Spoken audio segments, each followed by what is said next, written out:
your board, it's time to ride. This is the first episode of Paddle Talk Radio. My name's Kaliko, and with my co-host Eric Disk, we break down all things stand-up and stand-up paddle surfing.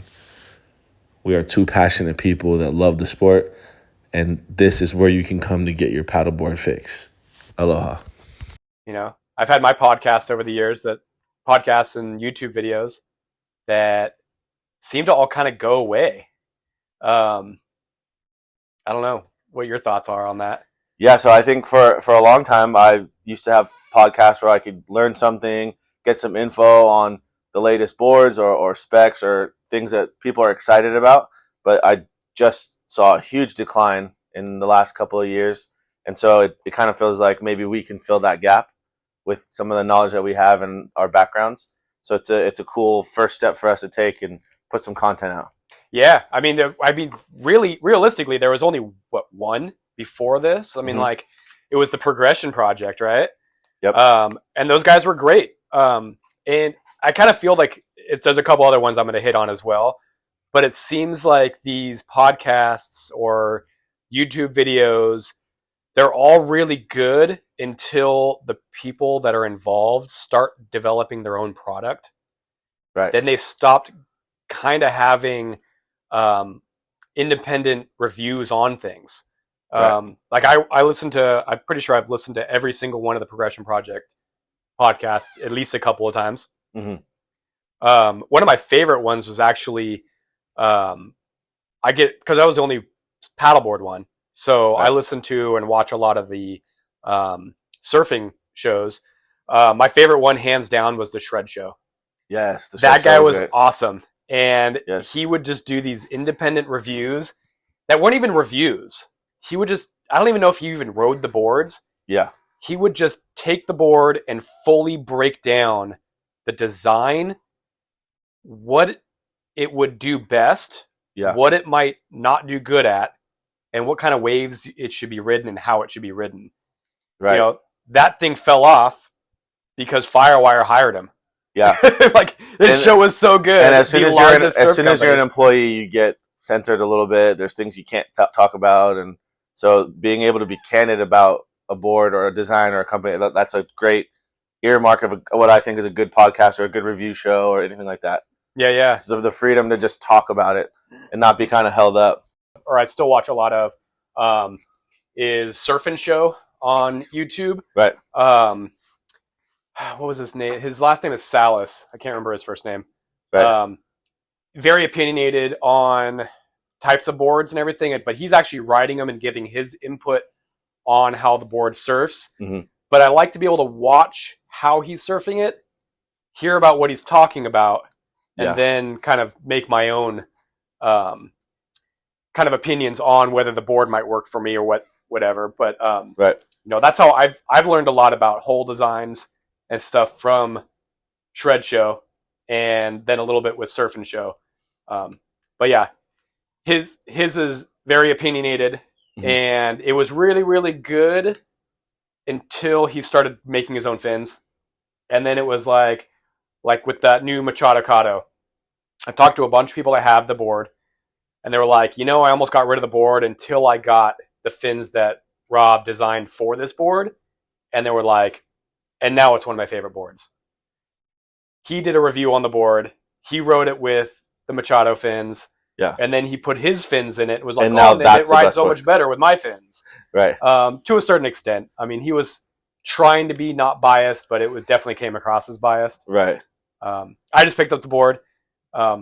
It's awesome. I need to figure out my fin setup. Yeah. But I think I just need to Well, that's the thing, too, is you can only be so specific because literally people will surf every different style of fin and board and combinations, and there's so many ways to like get dialed into a board where it's like it's not going to be the same for you and him, even though maybe similar size and feel, whatever.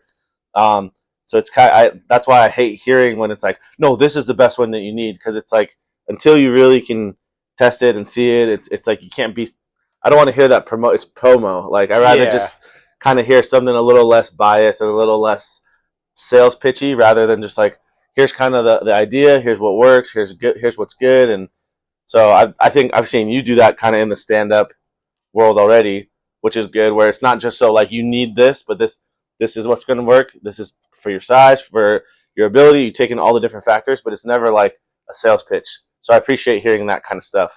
Yeah, I try to stay keep my personal opinions out of things. Mm-hmm. Just because something doesn't work for me Right. doesn't mean it's not going to work for somebody else. And I think when I'm trying to fit somebody for a board, I go through kind of make these criterias of, well, how tall are you? How much do you weigh? Mm-hmm. You know, I take into their athleticism. And then one of the key things is like, well, where are you surfing? What wave, what Right. style of wave are you surfing? And then like, what are your goals? Like, do you want to surf like, you know, Zane? Right. You know, do you want to surf like Zane Schweitzer? Do you want to surf like Kai Lenny? Or are you just more of like, my personally, like, I want to surf like Rob Machado, but on a stand-up.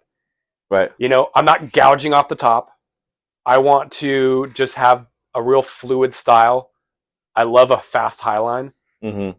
I mean, like, that's where I'm at now. Just give me a good bottom turn, get to the top, and I just want to fly down the line Right. and then maybe cut back and then do it all over again. And so, you know, I've been switching up my board styles just Yeah. to get that feeling that I want on the water. Right. And then I think starting this podcast and then having this content come out is good because we're also like drastically different in style and board size and size as human size. Yeah. Like, let's get so into that. Good, it's good to know, like, Kaliko, like, how tall are you and how much do you weigh? I'm 6'2" and 280. So Okay. So it's wintertime. I'm 5'10", and Yeah. I'm like, I fluctuate between like 155 and 165 pounds. Yeah. I don't know what I weigh out with the wetsuit. I mean, Yeah. I ride my boards small, not as small as like Yeah. a lot of people out not there. like to the knees sinking below the water and you have to pop up and No, I like my feet yeah. kind of neutral, like a little bit out of the water, but I'm at the point where like it's a fine line for me. Like, it floats different if I have a 4-3 wetsuit on versus a 3-2 versus no wetsuit. Right. I feel like the boards that you're riding, Yeah. not quite There's not like as fine. They're not like, they don't need to be as fine tuned. Like something that is more like I've always compared, like I want to surf like Laird and Dave Kalama, and like those guys are all kind of just longboard adjacent because they did like windsurfing, you know, longboard, the early longboard surfing, and there wasn't too much tricks and things like that. So it was more about like power, speed, and flow, but on a big board. So I still do that on like an 11.0, 10.0, and now I've kind of dialed into like a 9.7 with some more different things that I've kind of learned talking to you and just pulled in shapes, different fins, and so 9.7 is where I'm at, kind of money from all waves, big to small. That's kind of, I can do that. So I liked being around that talk of, hey, what's working for a little guy, but what's also something that I can adapt for myself, whether it was fins or volume or just shape. Yeah. So I like I think that's cool that people can get that perspective for in between, somewhere in the spectrum between you and me and the board. They'll be able to find what they like and need or want. Yeah. Like, I mean, my go-to size is that 7.5 feet. I've gone, depending on the board, like 7.2 is fun because it's a really easy shuffle to get to the back of the board. Right. But I don't want to be falling off the board. I don't want to feel like there's the sniper on the hill taking me out every couple minutes. Yeah, right. 7.7, 27 has always been kind of my sweet spot. Right. I've gone with longer boards, but I've noticed that I have a tougher time getting to the back of the board because when I catch the wave, I'm like a 2 shuffle back, and then I bottom turn. Yeah, then you're ready. And a longer board, it's a 3 shuffle. Right. Unless I go out there on a longboard style board, but then I'm going out with a different mindset. Right. Then I'm walking the board like a longboard. Like, I love a 9.0, a 9.2. Right. Even a 9.6. Yeah. I've had some fun on some 10.0s, but I like that kind of 9.2 size. And I think especially here in Southern California and like even just going down to Mexico, the waves allow you to be a little more shred, and you don't need. There's a lot of variables where, like when I go back to Washington, it's like everybody's still like 136 liters is small for them Yeah. because it's cold. The water's ice cold. They're freezing from the air. Well, how much does your wetsuit weigh? Whatever. You still don't wear a wetsuit. I don't wear a You're wetsuit, but they're wearing 5 mil, 6. Some people are wearing 7 mil with hoods or booties in the middle of winter, and so that right there is just adding to it. And then no one's really going super small just because the maneuverability in the wave there is not ideal. It's a thicker, chunkier, kind of slow wave. So everybody's in longboard dimensions, but the mindset like going into it is like, I'm going to make. They're doing top to bottom turns and treating a bigger board like a small board, which I kind of think is like what stand up kind of was built on was 100%. big board, but treated as a small board. And 9.7 was like revolutionary. Like that was a short board 10 years ago. 9.7, yeah. I mean, Like, the original was what, 12 foot? Yeah, 12 and 11 footers. Even Which gave the paddleboarder that stigma of they're sitting outside and catching everything. Yeah, even though it's that same person on a longboard is doing the same thing. Well, yeah, it's in a funny place now too because the longboard guys are like complaining, but it's like the stand-ups are smaller now than longboards, and they're sitting inside, and it's being more proper for the guys like you or like that have a little more experience. So it's that whole battle of the board size and stuff was funny, but it's just like it's not even a thing anymore because the technology's progressed and the people have progressed. They're still stand-up surfing if they're still out there. Yeah, yeah. So, and then kind of circling back to kind of board design and stuff too, like, a lot of boards are designed and getting tested out in Hawaii. Mhm. And I mean, Hawaii, the waves are amazing, right? I personally don't surf waves like that. Right. I find boards that are designed and tested more. I think California waves, Southern California, like we have, so San Diego in particular, we have fun waves. We don't have pitchy, hollow. We need boards that can kind of generate speed because we don't get that power from the wave as much. And I feel like if a board can work here, if a board can generate its own speed, I think it can still work in a powerful wave. Right. But a board that can only work in a powerful wave can't work in waves here. Yeah. And that's a huge discrepancy, just like whatever position I've had with like being a sales rep or being like a team rider and ambassador. It's like if the wave doesn't fit the board, it's a little hard to tell that person like, oh yeah, this is a great board, this and that, if they can't even get on wave. Oh yeah. So like once you get on wave, it's amazing. But if they can't paddle around on it and do the whole thing, it's like, well, then you kind of come up short, and it's like puts a bad taste in their mouth, and then so now they're jumping to another design and another shape, and or they think paddleboarding sucks because or they're like, I tried it once, and but if you're starting out and you're riding a board that you're undersized for, or maybe it's printed in your size but not technically your size, you're not fitted for that board, and then it gives you a bad experience again. Oh, I wish that manufacturers would stop putting board rider weight capacities on their boards. Yeah. That doesn't it doesn't take into account any variable besides this board can maybe float this much weight on it. Yeah. Well, how big is that weight? Is it centered in the center? How tall is that weight? How athletic is that weight? Exactly. What kind of balance does that weight have? Yeah.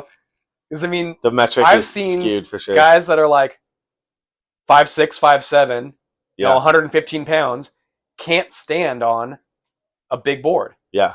And then we know somebody that used to be 360 pounds. Yeah, and he was riding smaller boards. And he could ride 130 liters. Yeah. At 360 pounds. Yeah. I mean, I wish they would throw that out the window. Well, then that's too, like, people that are going to put out content and influence a sale. It's like, it has to, that's why I like that. It's like, it's not really a pitch. It's just kind of like, here's my variables. Like, this variable might work for you. Yeah. It's really like guidance and just info that's going to help the sport grow, where it's not just like, here, hype, and buy this new board. And then half of them get tossed into Facebook Marketplace. Half of them go on consignment because it wasn't what I wanted. or or the person that goes, "Oh, you're this tall and you weigh this much. Oh, you should be on this much volume." Yeah. I'm like, well, I don't know about that. What I can do is randomly. I liked math growing up. I do algebra when figuring out board volumes for people that are different size than me, because I know how much 90 liters, or how the way that 90 liters of volume in a certain size floats me. Right. I just put 160 pounds over 90 equals, what are you? 280. 280 Yeah. over X. Yeah. Let's solve for X. Yeah. And then that's how I would figure out, okay, if you want a board to sit in the water the way that my board sits in the water for me, right, I solved the equation for X. This is how much volume you're going to need if you want the board to float the way it floats for me. Right. Now, not all volume is created equal. When I start going into really small volumes, the tiniest little change in that volume affects how stable it is for me. When I was at I've gotten to a point where I could do 70 liters at one point, like when I was paddleboard surfing a lot. Right. Maybe still do it, but I could do 70 liters in like a carbon starboard. But back when they used to call it AST, right, that same board in AST, I couldn't stand on. Because that little extra float that you would get from a carbon board, that was all it took. It's that little X factor. And then also like the length and width, I like to call it the beach ball effect. Right. So if you take a certain amount of volume and you stretch it out to a 10-foot board, now you can't, it sinks underwater for you. But then you take that same amount of volume and you compact it into a round ball. Then now all of a sudden you can't push it underwater. So if that volume is more centered underneath you in a smaller package, it is more buoyant than if it's stretched out. So you have to take into account that aspect as well, which again, like the weight ratios that they put on these. Right. Well, and then boards. Especially if you're going into a shop or to even some sales reps who are just thinking that metric, and they're just like, yeah, you're a female at 5'6" and you weigh 95 pounds. I'm going to put you, like, it doesn't really work out sometimes. And they don't think about all the different variables of even like how someone has to carry the board to the car. And like, just because someone's a beginner doesn't mean they need a 12.0 big board that you would see as a rental, which some shops would offer as it's a great starter board. Oh yeah, and they're just guiding you down this path of giant ass board that you now have to like sell, or like do that whole work down to something that you could have got from the beginning if you would have just got the right start or info. Yeah, and then you mentioned rental boards. Yeah. So that was my biggest thing we rent boards, and it would I had arguments with manufacturers about they always wanted these performance rental boards, and I had to break it down. Like, our rental boards are big, because it took me forever to figure out how to word it. I think it was one of the owners. It might have been the owners of GSI. We're sitting at was it ISA? No, what's the what's that called? They used to do it. I don't know if they still do it or not. Yeah, but it was the industry, the paddleboard industry association. And we're all in this round table discussion, and they're talking about this new rental board. It's great. It's kind of expensive, and it's going to be a good performance rental board. I'm like, well, we don't need performance rental boards. And finally, I figured out the way to say it, and it was a small paddler can paddle a big board, but a big paddler cannot paddle a small board. So stop making small boards. Right. As a rental company, I own a business, and we have an aspect where we rent boards. I don't want to have to figure out which board to put them on.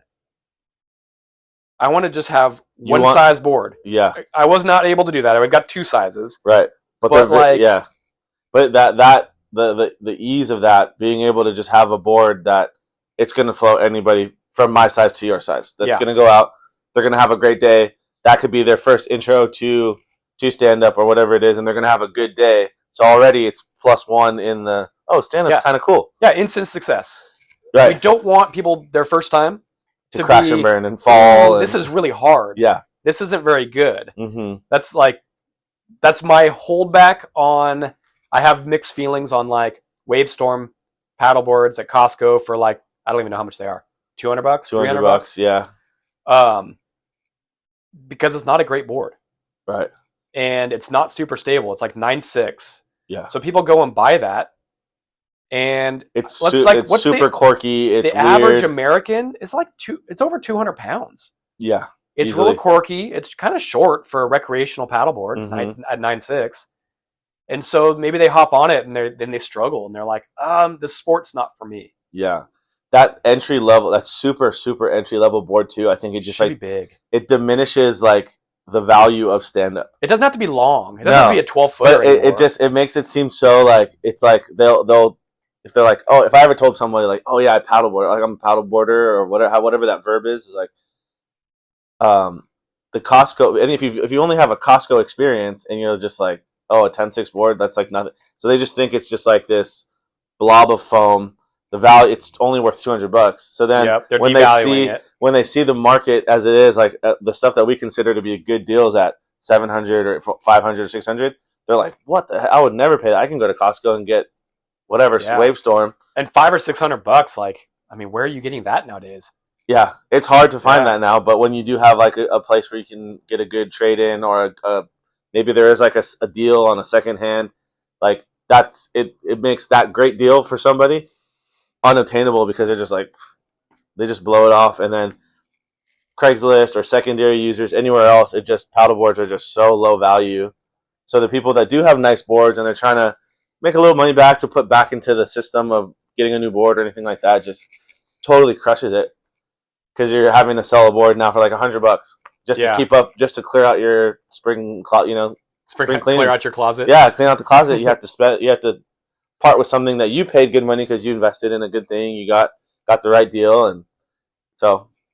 And then you just get all those lowball offers. You just get all the lowball offers on a board that you're like, dude, this is a great board. The materials doesn't matter because in their head, I just go to Costco and just get one for $150. What are you talking about? And you totally can.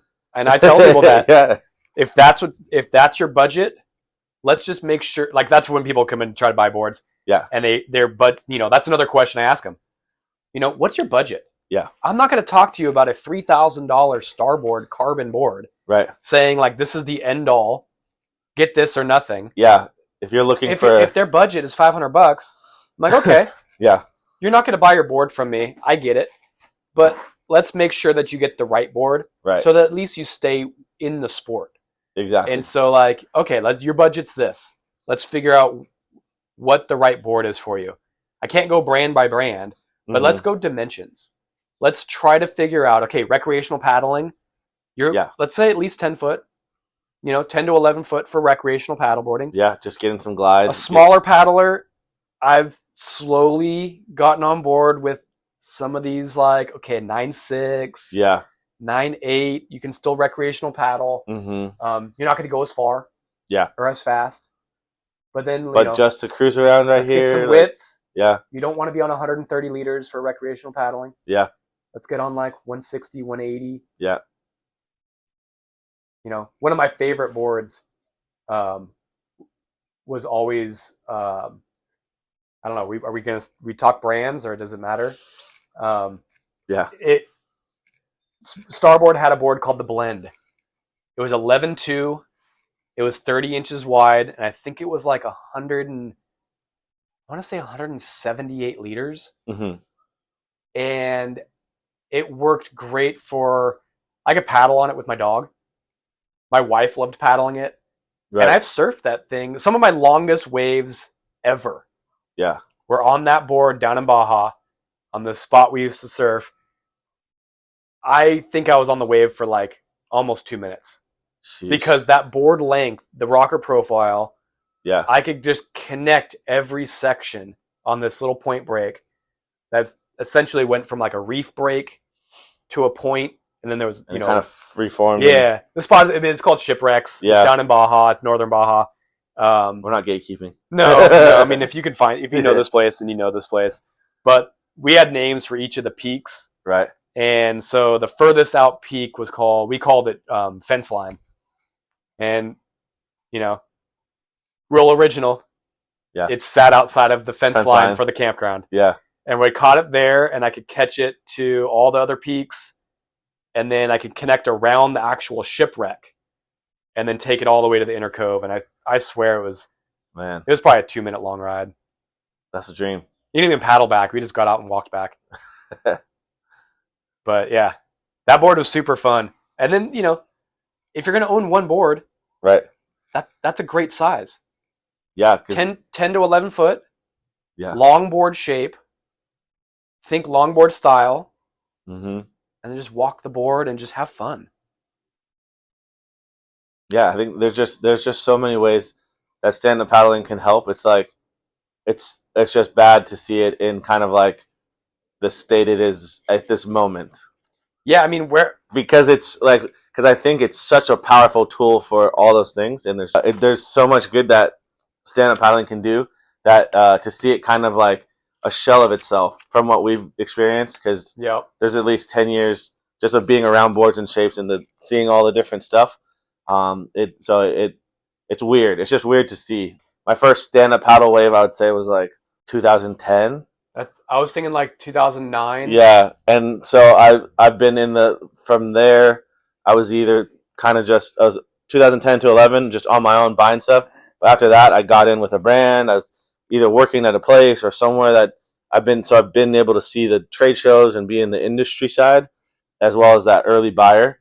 So that's at least now it's over 10 years. And I think I started in 2009-ish. Yeah.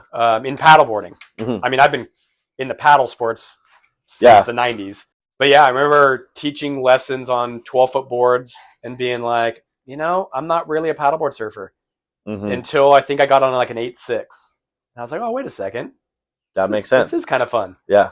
I'm an old whitewater kayaker. And so moving down to Southern California, there's not many rivers down here.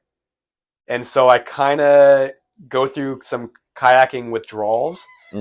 And once I got on that 8.6, it kind of bridged that surfing and kayaking kind of feeling. Because I imagine there's like when you lack the speed and like maybe the little bit of a maneuverability and the danger of kayaking, you get that on a little bit smaller stand-up on wave, because you're dropping in, you're getting that feeling of like, all right, navigating this waterway, this water, and then successfully completing a drop or whatever it is. So, well, I mean, just the paddling aspect. Yeah. Just being able to take a paddle stroke off the top is real similar to a lot of like the freestyle kayaking stuff that we used to do. And so it just all of a sudden it just clicked. I was like, oh, wait a second. I know how to use this paddle already. Where a lot of surfers going into paddleboarding didn't really know how to use the paddle. And so I came into it being a surfer, not a great surfer. Yeah. Good enough. And then being a good kayaker and just kind of using them together. If a paddle's in my hand, my confidence level goes up just because I'm at home. Maybe you can talk more about like where you started as just like a user, and then what made you even get into working at a brand or get more into sales and retail, and then getting a store. Like, how does that boom influence all that, I guess? Yeah. So, I mean, I was a kayak manufacturer sales rep for a very large, probably one of the largest kayak manufacturers in the world. I covered kind of Southern California, Arizona, Nevada. And one of my shops, the way I got into paddleboarding, actually, I don't even think I did any paddleboarding yet. He had a lesson scheduled, and his instructor like called in or no-showed or something. And he called me up and he goes, Eric, I need somebody to teach this paddleboard lesson. And I was like, dude, I've never really paddleboarded, but I'm an old kayak instructor, whitewater, sea kayak, everything. And I'm like, I know paddle strokes. Mm-hmm. I know balance. I'm like, all right, I'll give this a shot. So I went down there and hopped on this, I think it was probably a 12-foot board, in maybe 2008 or 2009. Mm-hmm. And it was like, I went out like a half hour beforehand, hopped on the board, paddled around a little bit. And it was like, all right, let's just teach this lesson. and I had this group, probably 5 or 6 people, and I just, took my kayaking background of how to teach a forward stroke, how to teach a sweep stroke, how to teach a reverse sweep stroke. Yeah. And just took everybody out in the water and started teaching. And just adapted it. Yeah. And then I was like, oh, this is kind of fun. And so, my, I guess, fiance at the time, fiance at the time. Yeah. So her and I would go, and I'd borrow boards from that shop, and we'd just go paddleboarding. And she liked it better than kayaking. Yeah. Which I think is what a big attraction to the sport was. Mm-hmm. She couldn't pick up a kayak and carry it to the water by herself. Yeah. But she could pick up a paddleboard. Even then, the paddleboards were, technically heavy, 28 pounds, 25 to 30 pounds. Right. But she can carry it to the water by herself. She had this like, oh, the water's kind of dirty. But kayaking, when you're paddling, the water drips in your lap. Yeah. So you tend to get wet. Where paddleboarding, it's like, okay, she's fine getting her feet wet. She can walk out into the water to knee deep, hop on the board, stand up and paddle around Mission Bay. Yeah. And not have any issues. Yeah, so it was just easy. And and if she didn't want to carry a board, I could carry 2 paddle boards. Carrying a tandem kayak, they're like 80 pounds. Yeah, and that's just not, it's not worth the squeeze. Yeah, so being able to carry 2 boards, so much easier. Put them on top of the car or the truck, way easier than a tandem kayak or 2 one-seater kayaks. This was when I was working for the kayak manufacturer, and they just kept referring to we'd have these sales meetings. And they're like, oh, what's going on with this paddleboarding thing? And these guys in the Midwest, the Northeast, they're just like, oh, it's a trend. It's going to pass. It's not going to affect kayak sales. It's like rollerblading. It's going to come and go. I'm in these sales meetings, me and maybe 1 or 2 other people. I'm like, you guys need to come out to Southern California. This is not going anywhere. I'm like, I just taught a lesson for a shop. Mm-hmm. A 60-year-old woman can carry her paddleboard down to the water without any issues. Hop on the board, go for a paddle, come back in, bring it back out, and put it back on her car. Yeah, and being virtually dry. Essentially. Totally dry. Unless they're falling and whatever, but once you figure it out, it was unheard of to be able to just recreate so easily and still kind of feel like a surfer. And that's where I think windsurfing had a big boom, because it was like surfing, and it was this thing to have on your card and just looks so cool. Yeah. Even if you're in Wisconsin or wherever, but it fizzled out because it just couldn't keep up, and it wasn't quite surfing. But this is such a great tool, a crossover now. And there's something to be said that you hit on it a couple times there. You said it's like surfing. Mm-hmm. So the marketing aspect behind surfing is so big.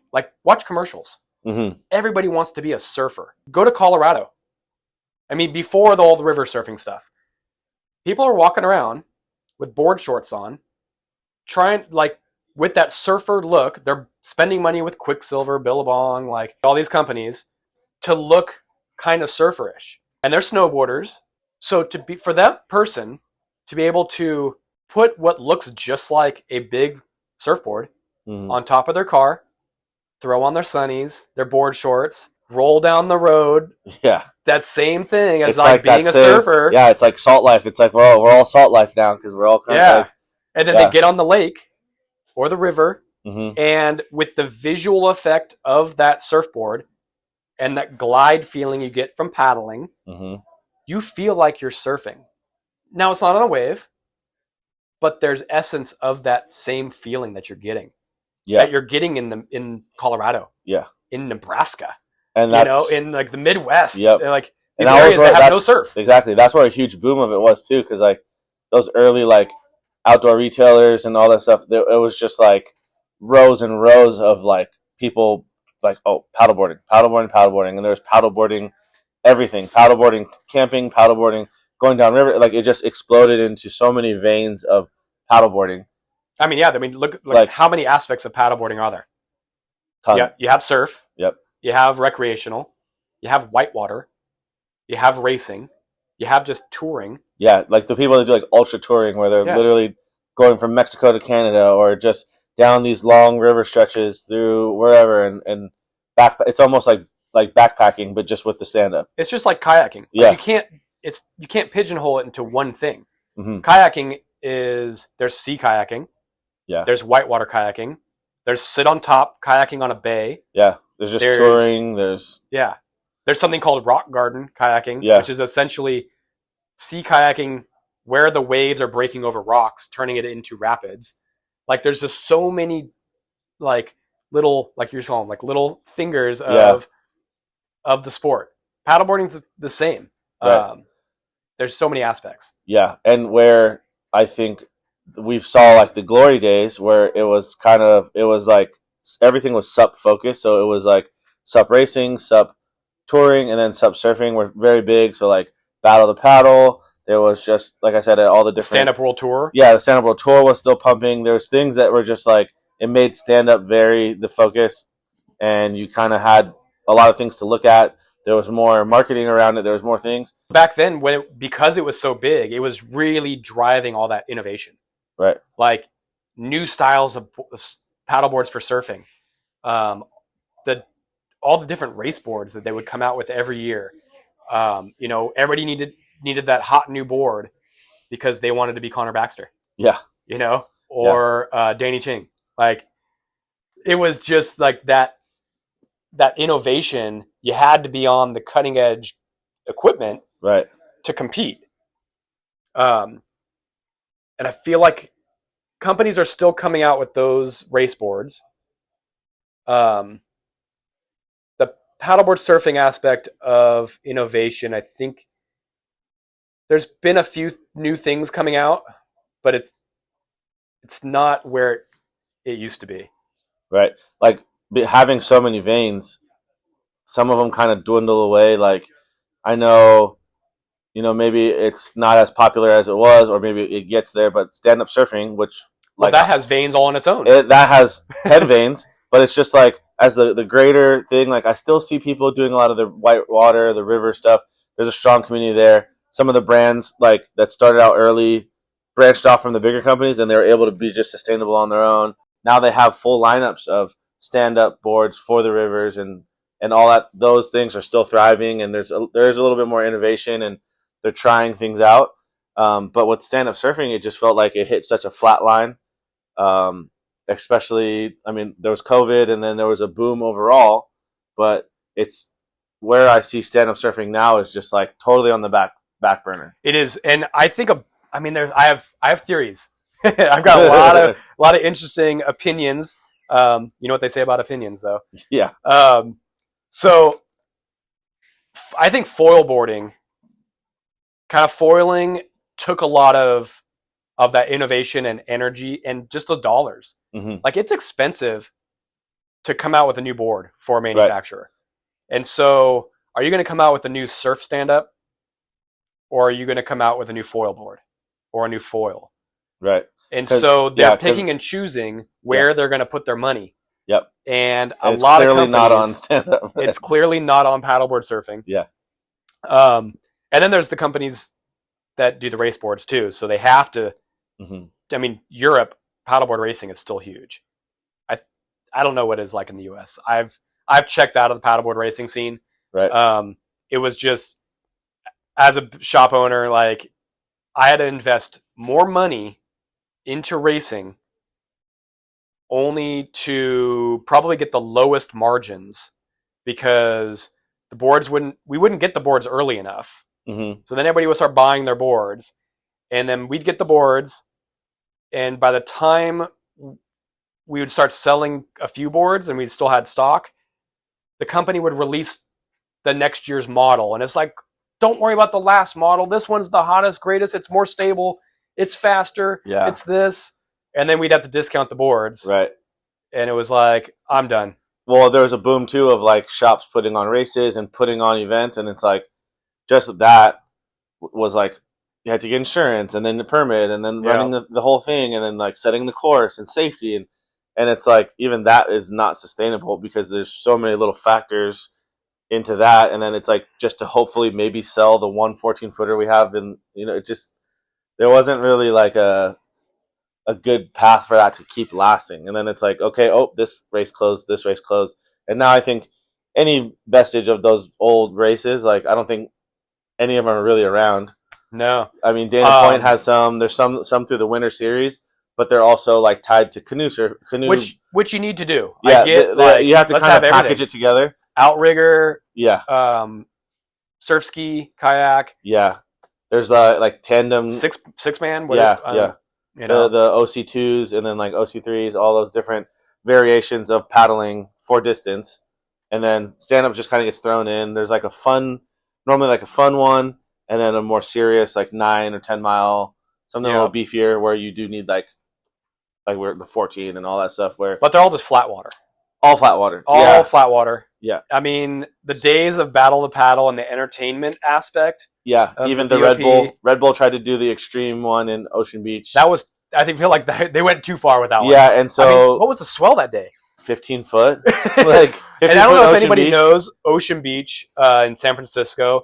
It's supposed to be it's like the heaviest wave on the West Coast. Yeah. Of the U.S. It's so extremely open to swell that it just basically comes from these huge deep trenches, deep water, right onto the beach, like to sand. Yeah. That's where I learned to surf. Yeah, it's cold and also wind blowing onshore, and so that race was super gnarly. But there's no in between. It was like it also went very heavy into like team riders and that one was an invite only. Yeah, and I'd be curious to see what the participation. No, what the finish rate? Like how many people completed?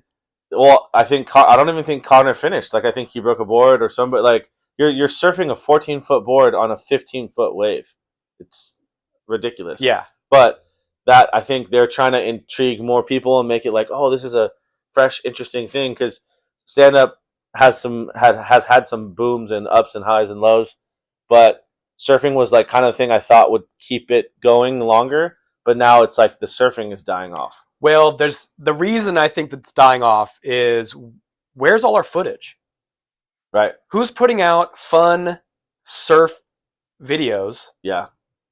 Right now. I mean, Zane used to do a whole bunch. I mean, what's the where in the world is Kiahi Dea Boits? Yeah. Like that guy was my favorite paddleboard surfer to watch. I mean, he puts out some foil for surfing video footage right now, but like nobody's putting out any progressive paddleboard surfing videos right now. Right. And I think those videos is who the younger generation would watch. Yeah. It goes a long way. I mean, having a shop, do you know who, like, you don't get, like, I'm 44. How old are you now? 32. 32.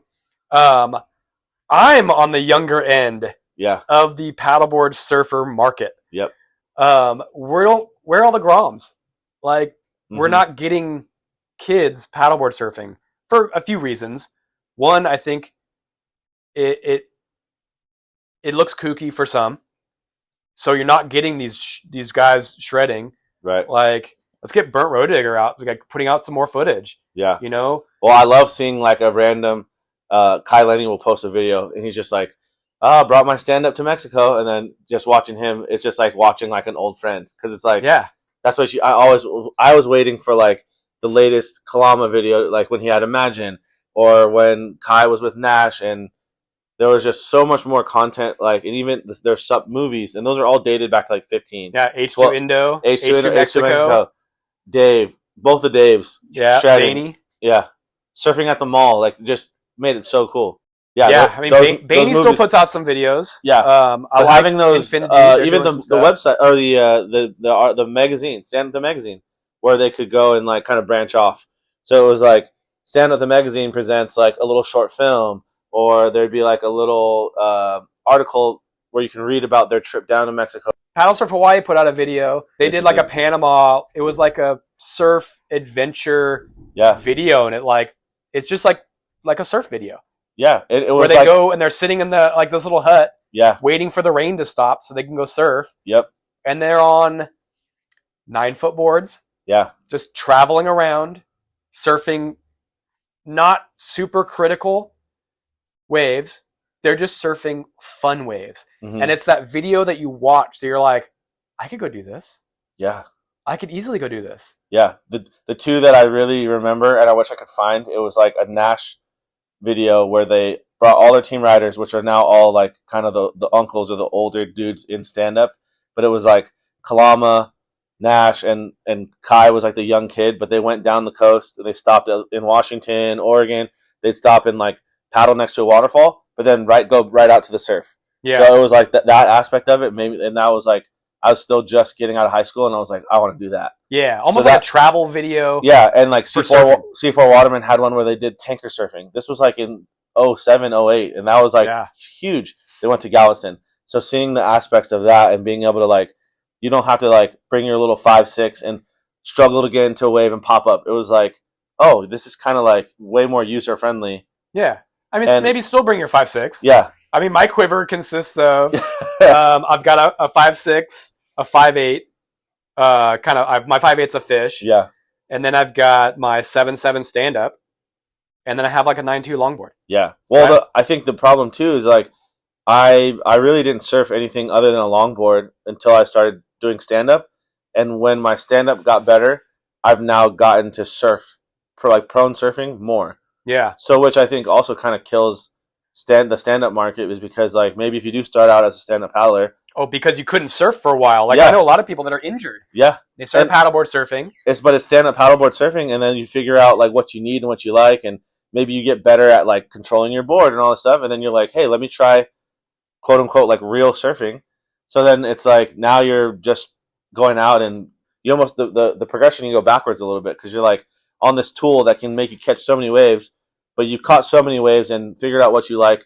Now you're trying surfing, and now you're going down, and now it's like, you know, I started out on like the 12-foot stand-ups, but like sometimes I try to go out on my surfboard that's like, you know, a 7-foot like performance surfboard. A big Well, guy, big guy Yeah, shortboard. a big guy shortboard where I never would have thought like, oh, I'm gonna be like trying to dial in this like beach break on my shortboard in Mexico. Like it would never even have thought because all I wanted to do was like paddle by the waterfall, go catch some waves.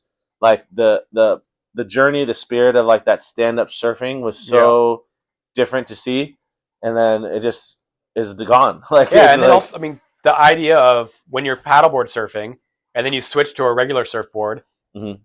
if you, like, my regular surfing has gotten so much better.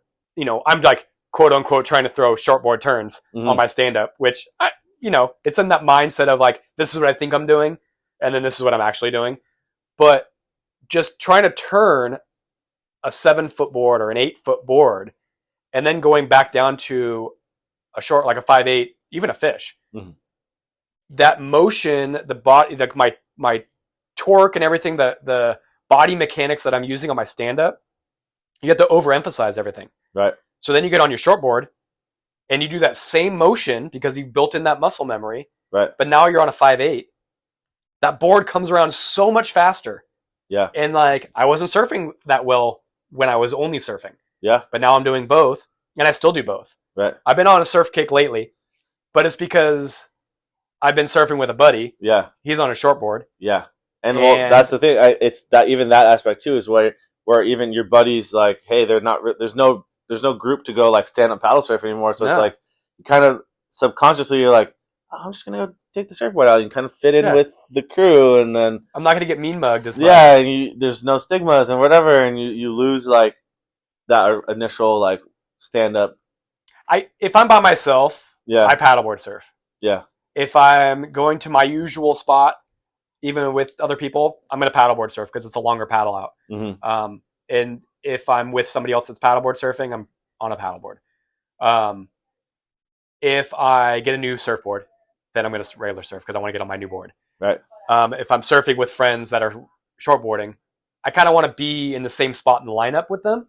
So I'm Mhm. in a regular surf because there's, conversations between waves.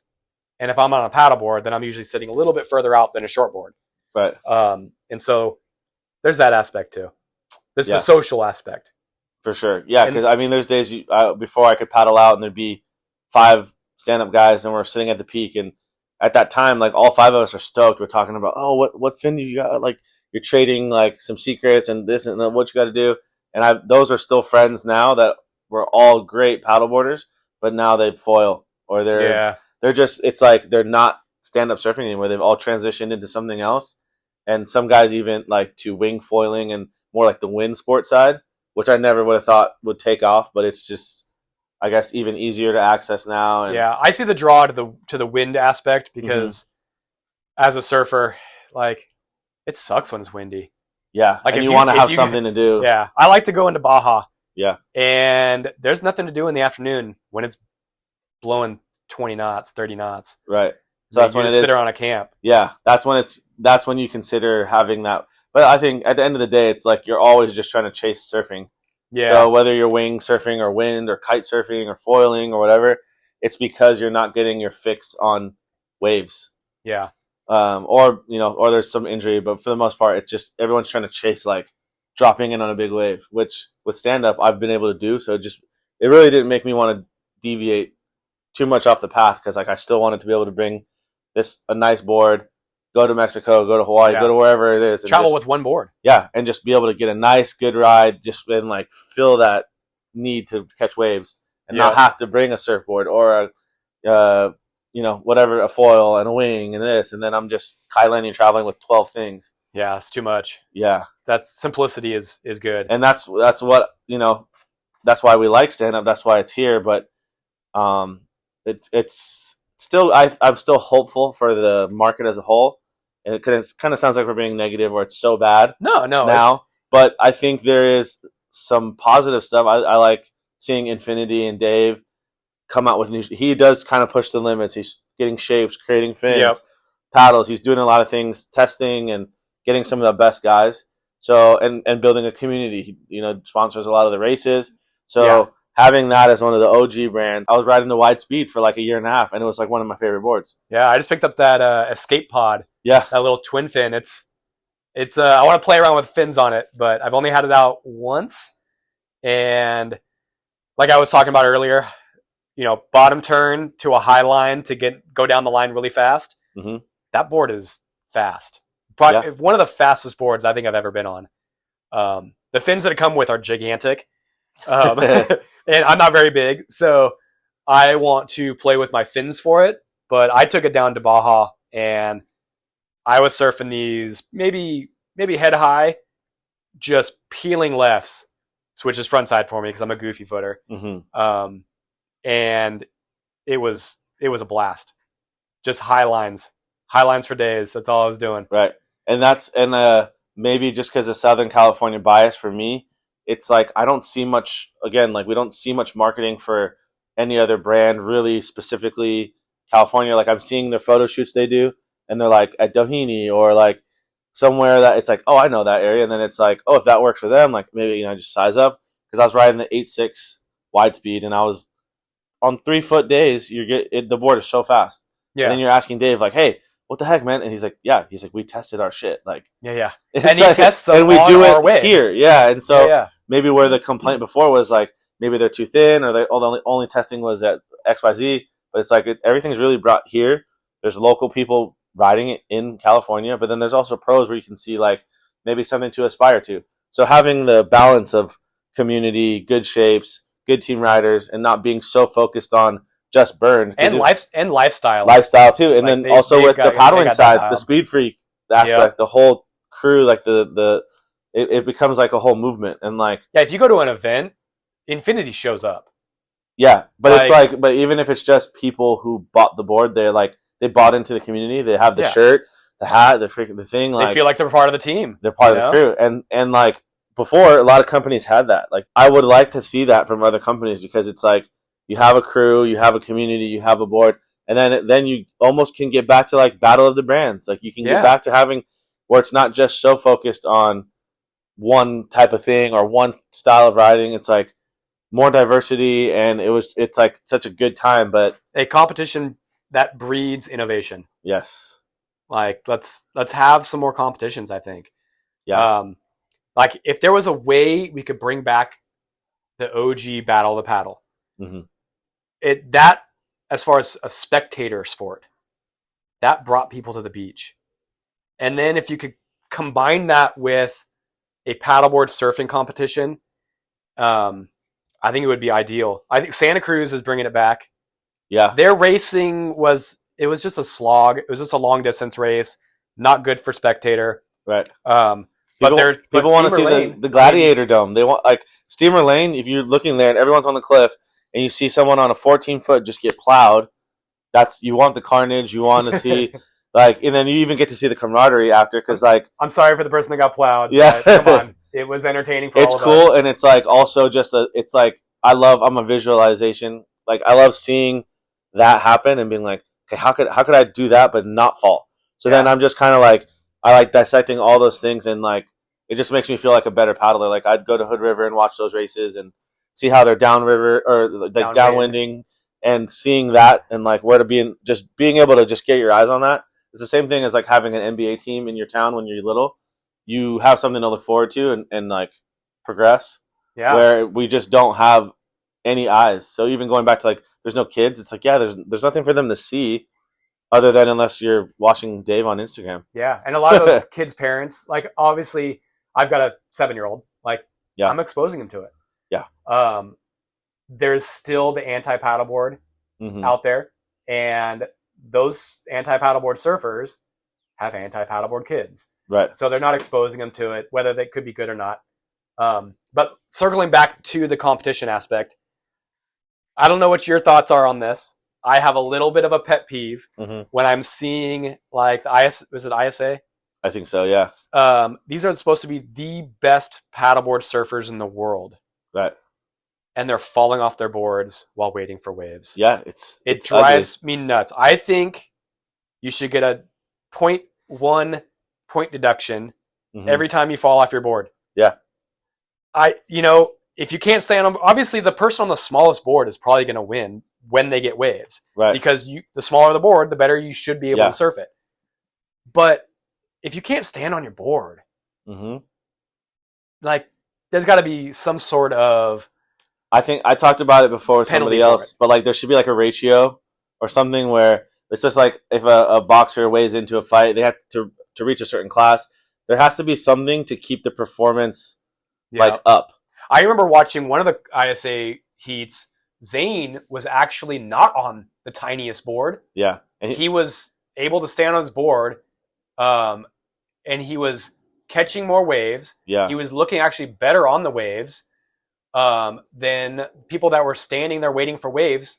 Then they were sunk Yeah. almost waist deep. Yeah, and it gets at that point when you're submerging below the water line, you're just looking like sloppy shortboarding at that point, because even when you're up on wave, your style might not service that size of board anyways, so you're still just trying to like throw the tail out and zigzag, and it looks so chattery. Where like the real roots of stand-up paddling, the reason that it even Speed, power, flow. they even had a tour was based Right. off of that, and it's like you can't just go so small.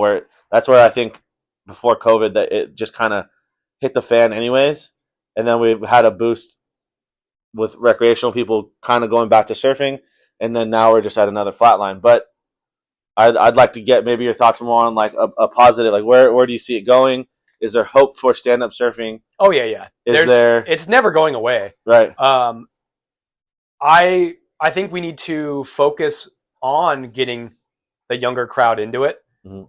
Let's not wait till we all get old and have problems popping up to start paddleboard surfing. Right. I think just exposure. When I'm out in the lineup, granted, I might not be the best person to be doing this because my boards are kind of smaller, but I'm always offering, hey man, it's a lot more fun than you think. Let's trade boards. Mhm. Why don't you try my board for a couple waves, and then I'll ride your board for a couple waves, Right. and then so you can try paddleboard surfing. I think there just needs to be more exposure into certain spots. But Right. yeah, I mean, I think just footage. I think we just need to get more people out there on the Mhm. boards, just doing it. Just showing what's possible and what. Yeah. Yeah. And it doesn't need to be like full on shredding, like Zane throwing airs. Mm-hmm. Although that does bring in that younger crowd, bring back that's like I can't bring it enough, but that style, Mhm. that speed, power, flow. Like let's just catch waves. Let's ride them clean Yeah. Get the most out of the wave you can. and Cutbacks. finish it on the closeout. Yeah. I think that would be good. I think. Kiahi, make some videos again. Yeah, yours are. I think hands down, Kiahi's videos are my favorites. Yeah. A little biased. But I think if guys like that, or like when Sean Pointer was doing like Yep. some more retreats and things like that, it's kind of coming back to closer to America. I think it's hard for people to just go to Costa Rica or Tavarua or whatever for a week. Yeah. Unless you're like you got a lot of money, but like some of the more local things where you could go to like a camp down in Baja or Malibu or something like that, the retreats and those things where they're getting footage and people are going there to learn, those are going to kind of help. And then having Sean or some of the pro people, quote unquote pros, being able to directly influence some people and give you some lessons and things like Candace Appleby, like it's great to see that she's like the queen of stand-up paddling basically. Yeah. In SUP and surfing, but she's out there just like giving lessons on a weekday, like down at the bay. Yeah. So it's cool, like that's there's still that. I think that people pumping back into it and starting bringing in new people, and then letting them progress is going to be huge to kind of carry everybody over into the next bump. I don't know what the next version of stand up surfing is, or if there's going to be like a kind of a shortboard revolution, or if there's going to be back to a longboard revolution, because there's their longboard revolution tour. Yeah, it has 2 spots. Yeah, 2 stops. Actually, might only have 1. It's in Indo. Yeah, those are a lot of guys in Australia that are just like they won't ride anything under 9.5 or something. So they don't consider it a longboard. Yeah. So Australia has a full paddleboard surfing series. Yeah. That's you have to be on a 10-foot board or longer. Yeah. So everybody obviously rides the 10-foot board. Right. They changed it for the stand-up revolution in Indonesia. It's in Bali, I think, somewhere. Right. They changed it, I think, to 9.0 because it's tough to travel with a 10-foot board. Yeah. So they did like a 10.0 option, and I know SMIC is doing a bunch. I think they may have had a hand in starting it. Mm-hmm. Starboard got involved with it, I think, this year or the last one. You see Infinities out there. Yeah. I'd like to see Kalama's. Have you seen Kalama's new longboard? No, so in that person? I saw one the other day. I haven't seen it in person, and those I love Kalama shapes. Like even the Imagine, all those they work. They just work really well. And I was so biased before to other brands, but it's just like, dude, every time I hop on a Kalama, it seems to work, and it's like, yeah. I know some people that have gotten the new Kalama board, and they're just like, I'm selling all my other boards. So I mean, it's worth checking out for sure. But again, you can't find them in shops. Yeah.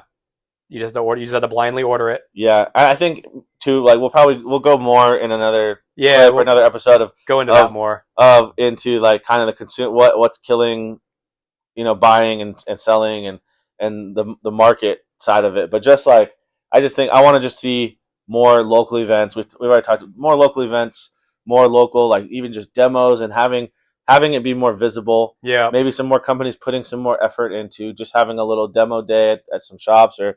Just being out in the public will really help. Yeah. Just help me feel like as a like an elder statesman in stand up now. Just feel like, oh, okay, it's still here. Yeah. Just like I know people get stoked when like windsurfing, there's a little bit of a boom, or when like an older sport, or when something that they were really good at, like rugby or basketball, when they just kind of feel like it's still relevant. Oh, okay, yeah, like we're back in it, and you can have Dave come out, and you can have Candace and all these people that started doing it, and still be influential and still be progressing in the sport that like got all of them started really or more publicly. Yeah. So down in Southern California, we have surf PE in high school. And Hawaii doesn't even have it. And I learned that you're allowed to ride a bodyboard. Yeah. That's a whole other thing you just did. A bodyboard, you can ride a shortboard, and you can ride a longboard. They do not allow them to ride stand-ups. And so like let's maybe break into getting them to allow paddleboards in surf PE, or even just bringing paddleboards to some of these surf PE sessions, and like just having it as an option for people to try it, for kids to try it. Yeah, I didn't know that they even regulated it like that. Yeah, and it's because I think there might be some competitions. I mean, I didn't go to school down here. Yeah, and so I grew up. I had ski team. Yeah, I used to race GS in high school. Yeah. Well, I don't think even like for there's competition NSSA between the schools. Oh. And there's divisions for bodyboarding, shortboarding, and longboarding. Right. So then there's no stand-ups in the NSSA or whatever. So, okay, that makes sense. Yeah, there's got to be some inward somehow there. Yeah. That would be huge because if every year there's whatever how many kids taking that PE class, and if that's just their intro to it, then they're like, hey, I had surf PE. It's the same way that you get influenced for like shop class or like Yeah. home ec back in the day. So you kind of like you decide what you want to do, and especially in those forming years, it's like, hey, yeah, I was really good at stand up in PE. Like I'm gonna get one, and then Yeah. I'm gonna enter the contest. And Well, then, I mean, even racing. Yeah. I mean, you got the cross country kids. Yeah. Dude, throw them on some. I mean, that's cross country. yeah, That's paddleboard racing, yeah. right? And I've some of the work I've done in Mexico the last year, like more deep south, down in like Colima, they have like a paddleboard school where they're like pumping out kids to go do the ISAs and the worlds and stuff like that. Other countries are getting more. Other countries are behind so paddleboarding. yeah, into especially that racing side. And then I'm starting to see some more surfers out at like Pasquales and some of the places where you're like, oh, you don't normally see a stand up, but it's like weirdly like maybe they're just behind whatever it is. But we just got such a boom, and it's like everyone else is still kind of thriving, but just where we're at, it's like I really just want to see it grow back, and Yeah. you know, So so more, I hate it's like the catch-22. It's like I want to see more paddleboards in the lineup, but don't get but in my then I way. don't want to bring. But I'm not. It's like, but I'm not going to bring them to my spot. You Yeah, know, it's like, yeah. you know, You it's, can it's go to when Del it's Mar, but don't go to Cardiff. good etiquette. Right. You know, don't paddle past everybody and sit on the peak. I mean, I'm going to get mad at you if you're on a shortboard doing that. Yeah. A longboard, you know, take turns. There you go. That's part of it. Well, we're at like about an hour. So yeah, sorry guys. First podcast. We're just kind of throwing it all at the wall and see what sticks. But yeah.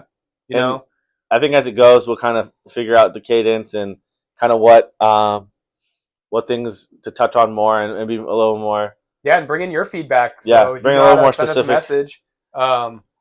We could do you know, if there's a specific topic you guys want to talk about, Yeah. you know, we can bring in our expertise and talk about that. Yeah. Um, and we'll go into a little bit more of like maybe some days will be a little bit more about technique and like specifically like how can I get better at XYZ? You know, we have some tips and tricks for that. Yeah, we can talk about board design. Yeah. And We can kind talk of about fins. Like I could talk all day on fins. yeah. Yeah, fins will change everything. And even another I mean there can be so many episodes on just a paddle. And, Paddles, yes. and the progression of paddles and kind of like pros and cons. There's so much info between us two. I think that there's going to be a lot of stuff coming out, but we'll maybe at least once a week have something Yeah, I can to put out. I can talk a lot about paddles. Yeah. After an hour of this, you can tell we can both talk about a lot about everything. Yeah. If you've made it this far, please consider subscribing, following along. There will be more content. We'll figure out, like I said, kind of the cadence, the speed at which we want to put this content out. But you can expect one episode a week for now moving forward. And we'll break down everything from how to get started, how to progress, how to get better, and everything in between. So stay tuned.